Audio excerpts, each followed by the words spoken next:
ملک گیر مہنگائی کے خلاف جمعیت علماء اسلام نظریاتی کے مرکزی کال پر کلات میں بھی مہنگائی کے خلاف احتجاجی مظاہرہ کیا گیا۔ احتجاج سے خطاب کرتے ہوئے مظاہرین نے کہا کہ پیٹرولیم مصنوعات کی قیمتوں میں بے تحاشا اضافے کے بعد اشیاء خوردنوش کی قیمتوں کو بھی پر لگ گیا ہے۔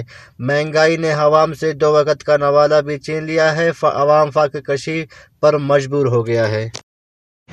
ہم کلات کے عوام سے یہ اپیل کرتے ہیں کہ ہر وقت جمعیت علماء اسلام نظریاتی کے ساتھ تو تاکہ یہ مظلوم کی آواز بالا حکام تک پہنچ جائے۔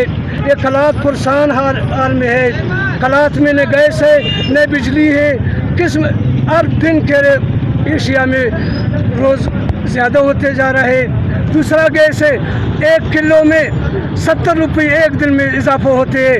آیا کلات کے وارث ہے، کلات کے ممبران ہے یا قومی اسمبلی سب اسلام آباد میں عیاشی کر رہے ہیں، کیونکہ انہوں نے ہر مشکل وقت میں عوام کے لیے چاہے گیس ہو، چاہے بجلی ہو، چاہے سیلاب کے وقت ہو، جمعیت علماء اسلام نظریاتی نے ساتھ دیا ہے۔ مہنگائی کے خلاف جو مہنگائی اب سر اٹھ کے چل رہا ہے، انشاءاللہ العزیز ہم جمعیت علماء اسلام نظریاتی کے ساتھ دیں گے۔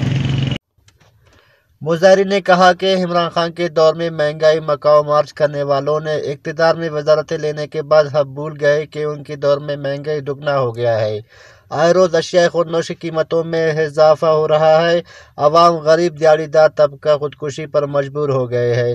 اس کے باوجود پی ڈی ایم حکومت کو عوام پر ذرا سے بھی ترس نہیں آ رہی۔